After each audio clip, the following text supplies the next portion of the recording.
Who is ready for... Oh, you want some fridge ribs too? We're serving fridge ribs today on Weekend at the Cottage. You ready, Tesla? Welcome to Weekend at the Cottage. I'm Nick Manoilovich. Today it is all about fridge ribs. I can already tell this is going to be one of our most popular posts. So before I launch into it, how about I invite you to try some of our other delicious things. Simply head to weekendatthecottage.com. When you're visiting our website, please subscribe to it. Number 2, head to our dedicated YouTube channel, subscribe to it as well. And then finally, look for us on your favorite socials like Pinterest, the Gram, Facebook, and Twitter. This incredible creation is called fridge ribs. 2 important things. First of all, they are so delicious. Second important thing, this whole recipe is about emptying our fridge, using up all the condiments in the fridge to create the recipe, and then when you close down the cottage, at the end of the year, you don't have to drag all that stuff back to the city. Now I'm gonna jump right into it and show you how incredible fridge ribs can be.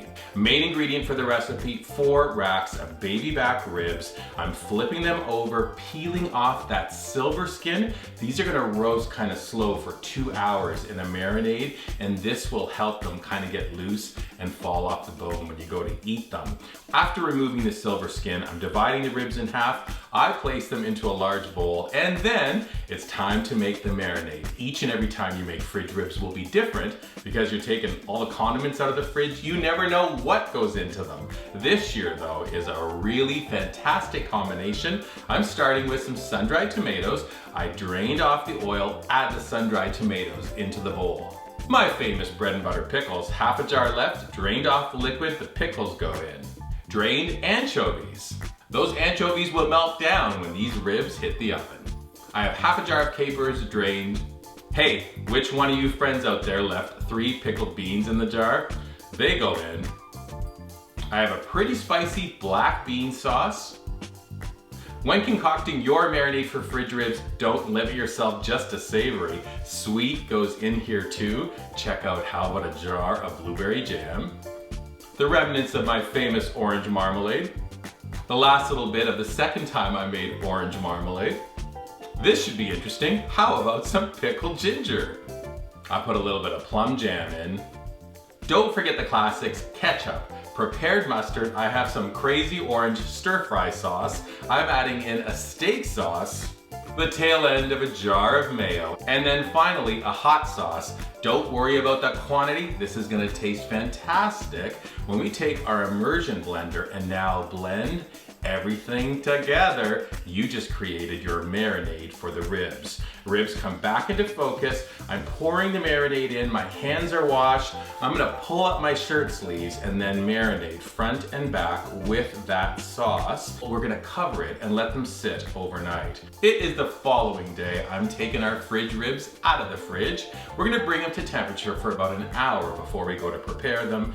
Kind of sad, you're gonna turn your oven on to 225 degrees.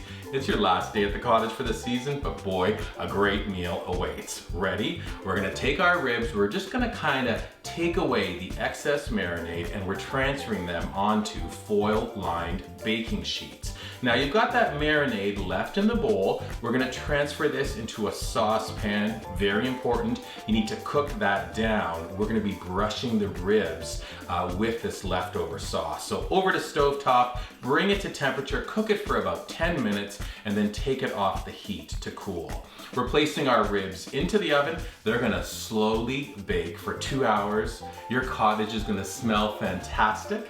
You're gonna take them out of the oven at the 2-hour mark. We're gonna increase our oven temperature to 425. While it comes to temperature, brush those ribs with this cooked leftover marinade. This is gonna be one of the tastiest meals you make all year. We're brushing those ribs, and now the ribs go back in the oven, and we're gonna let them get all crispy and glossy. Yes, they will be messy. When they're done, we're taking them out of the oven. Sharp knife, cut them 1 bone each. We're gonna arrange them on an attractive presentation platter. Don't get complicated. A really easy coleslaw, maybe some sort of broccoli dish on the side. Place them out onto the table. table, you're gonna need lots of extra napkins because fridge ribs are so very messy. I just gave you a delicious idea for a fabulous meal. Better still, your fridge is empty. You don't have to take anything back to the city, except the memories of the fabulous meal you just made. Fridge ribs for everybody. Until next time, take care.